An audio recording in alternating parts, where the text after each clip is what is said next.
Dusoma ubutumwa bwiza bwa Yesu Kristo bwanditswe na Luka. Let's read the Gospel of Luke. Ibice bibiri umurongo wa 40. Chapter 2 and verse 40. Turasoma n'umurongo wa 52. We'll also read verse 52. Luka ibice bibiri umurongo wa 40. Luke 2 chapter 40, verse 40. Reka nsabe Abdu atusomere. Arasoma umurongo wa 40 asome no wa 52 gusa. Luka ibice bibiri umurongo wa 40 usome gahoro gahoro. Haravuze ngo nuko uwo mwana arakura, nuko uwo mwana Yesu arakura, agwiza imbaraga, yuzuzwa ubwenge, kandi ubuntu bw'Imana bwari muri we. Ubuntu bw'Imana bwari kuri we. 52 haravuga ngo Yesu akomeza kugwiza ubwenge. Yesu akomeza kugwiza ubwenge. Avyiruka ashimwa n'Imana n'abantu. Aziruka ashimwa n'Imana n'abantu. Nimuvuge ngo amen. Amen. Hallelujah. Ndagira ngo mbasinyire amagambo avuga ngo gukura k'umukristo. I want to leave you with the words that say growing in a Christian. Intambwe z'umukristo gukura. The steps that a Christian takes to grow. Turacyari mu minsi y'amashimwe. We are still in the days of testimony. Dufite byinshi dushima Imana. So many things we thank God for. Imana yatugiriye neza, yaraturinze. He's good towards us. He's protected us. Zaburi 124 umurongo wa 6.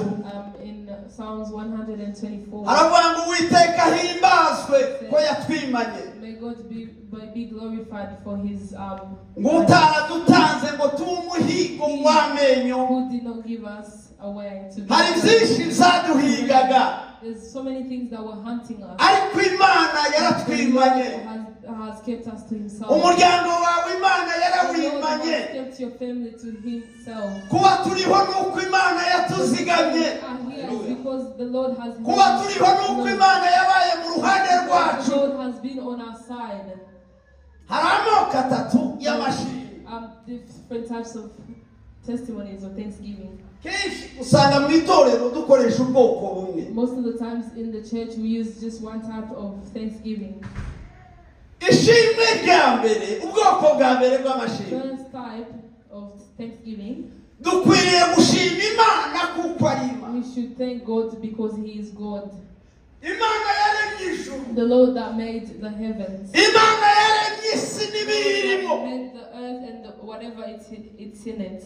Bavuga ngo ni za planete. It says the planets. Ariko Imana ishimwe kuko zidahirima. But thank God that they do not.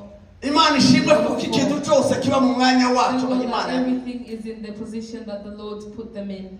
Imana yadendetse ijuru. The Lord ordered the heavens. Nta kingi twatubona zirifasha. We do not see any Abandi bavuga ngo isi turiho ngo iri hejuru y'amazi. Most people said the world or earth that we're standing on is on top of Ariko Imana ishimwe ko tutararohama. But thank God we have not drowned. Oh, hallelujah. Hallelujah. Tugashima Imana kuko ari Imana. We thank God for His God. Ndabindira dukorera. Even though He hasn't done anything. Ndabindira duha. Not giving us anything. Tayani masezerano tubirira. Not promising us anything. Remember that He created you. Hallelujah. Hallelujah. Tugashimira Imana gusa ko ari Imana. So just thank God for He is God. Solomon said that heaven and the other heavens, you cannot fit. He cannot fit on there. A God that's huge. Hallelujah. Hallelujah. He shows you that the Lord cannot manage your own. He's a God that's able to do all. Nothing is impossible with Him. Oh, hallelujah. Hallelujah. Oh, hallelujah. Hallelujah. Ubwo bwoko bwa mbere bw'amashimwe. First type of thanksgiving. Do not just thank God for you had a child, for you got a job, for you bought a car, for you got a house. Thank God for God is God. Hallelujah. Hallelujah. Hallelujah. Hallelujah. Abamarayika The angels si abagabo kandi si abagore. are not men or women. Ntibaza bakora. They do not work. Nta kazi bagira. They have no job. Ntibaza babyara. They have no children.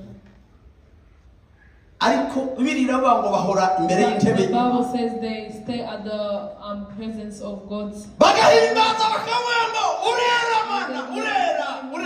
You are holy, you are holy, you are holy.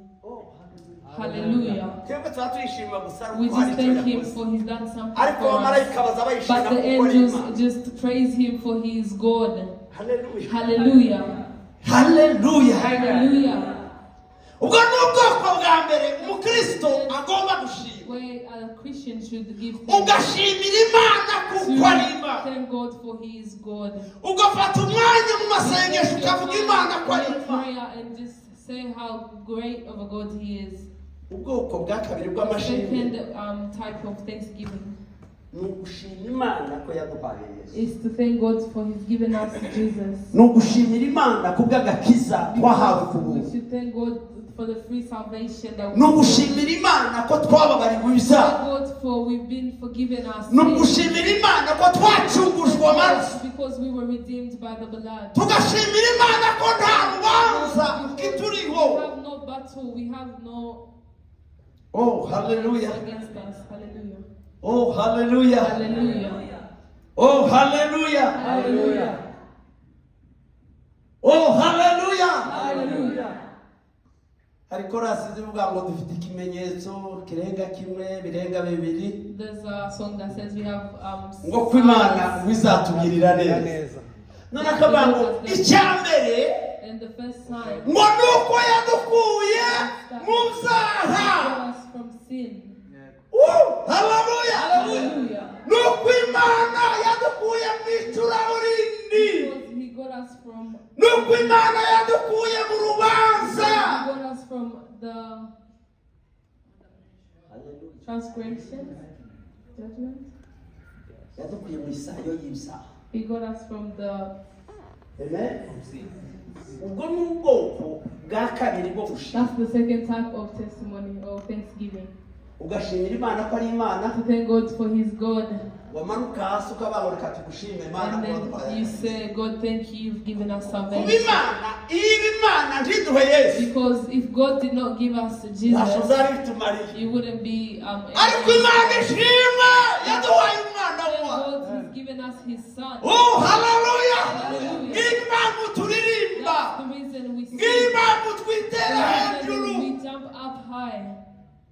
Ubwoko bwa gatatu The bw'amashimwe third type of thanksgiving ni iby'Imana idukorera. is the things that the Lord does for Noneho us. hahandi bya bindi tubamo. And that's what we are doing. We Ababyeyi do. bakabyara. And the parents give Promosiyo zikaza. and you get promotions at work. Yavuze kuriya ko yambaye amapeti. And Nimba ari generale. And they said they thank God for the ranking. Tukayishimira n'ibyo izakora. We also thank God for the great things that he's done. Hallelujah. Hallelujah. Oh, hallelujah. Hallelujah. Tukamwambira byose mwami we ni wowe wabikoze. All this, it's you that did them. Amen. Hallelujah.